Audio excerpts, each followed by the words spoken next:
ഫേസിൽ ഇടയ്ക്കിടയ്ക്ക് വന്ന് എത്തി നോക്കിയിട്ട് പോകുന്ന ഒരു അതിഥിയാണ് ഈ പിമ്പിള്. അപ്പം ഞാൻ പുതിയ ഏതെങ്കിലും പ്രോഡക്ട്സ് ട്രൈ ചെയ്യുമ്പോഴോ അല്ലെങ്കിൽ പീരീഡ്സിൻ്റെ ടൈമൊക്കെ ആകുമ്പോഴും ഇങ്ങനെ ഇടയ്ക്കിടയ്ക്ക് 1-2 പിമ്പിൾസ് ഒക്കെ വരാറുണ്ട്. അപ്പോൾ അതേപോലെ ഇന്ന് ഇവിടെ ഇങ്ങനെയായിട്ട് ഒരു പിമ്പിൾ വന്നിട്ടുണ്ട് കേട്ടോ.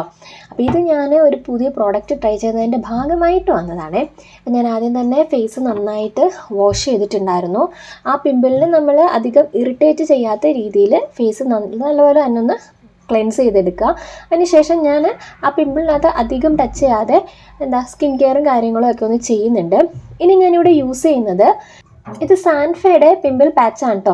36 പീസസ് ആണ് ഇതിൽ വരുന്നത്, ചെറുതും വലുതുമായിട്ട്. അതേപോലെ ഇങ്ങനെ ഒട്ടിച്ചു കൊടുക്കുകയാണ്. ഞാനിത് നൈക്കയിൽ നിന്നാണ് കേട്ടോ വാങ്ങിച്ചിട്ടുണ്ടായിരുന്നത്. അപ്പം നമ്മുടെ പിമ്പിളിന്റെ സൈസ് അനുസരിച്ചിട്ട് നമുക്കിത് യൂസ് ചെയ്യാവുന്നതാണ്. അപ്പം ഒന്നെങ്കിൽ നിങ്ങൾക്ക് രാത്രിയിൽ ഒട്ടിച്ചു കൊടുക്കാം. അപ്പം രാത്രിയിലാണെന്നുണ്ടെങ്കിൽ നൈറ്റിൽ ഉറങ്ങുന്നതിന് മുമ്പ് സ്കിൻ കെയർ ചെയ്തിട്ട് ഇതേപോലെ ഒട്ടിച്ച് വെച്ചിട്ട് കിടന്നുറങ്ങിയാൽ മതിയാവും കേട്ടോ.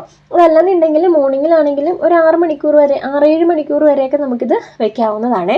അപ്പോൾ ഇതുകൊണ്ടുള്ള ഗുണം എന്ന് വെച്ച് കഴിഞ്ഞാൽ പിമ്പിൾ വരുമ്പോൾ നമുക്ക് ഒരു വേദനയും അതേപോലെ ചൊറിച്ചിലും ഇറിറ്റേഷനും ഒക്കെ ഉണ്ടാവത്തില്ലേ. അപ്പോൾ ഇത് ഒട്ടിക്കുകയാണെന്നുണ്ടെങ്കിൽ അതിനൊക്കെ ഒരു കുറവ് ഉണ്ടാവുന്നതായിട്ട് എനിക്ക് തോന്നിയിട്ടുണ്ട് കേട്ടോ. അത് മാത്രമല്ല, ഇത് ഇളക്കി കഴിയുമ്പോൾ പിമ്പിൾ ആയിട്ടുണ്ടെങ്കിൽ ഇത് ഇളക്കി കഴിയുമ്പോൾ ആ ഒരു പസ് ഇങ്ങനെ പുറത്ത് പോകും.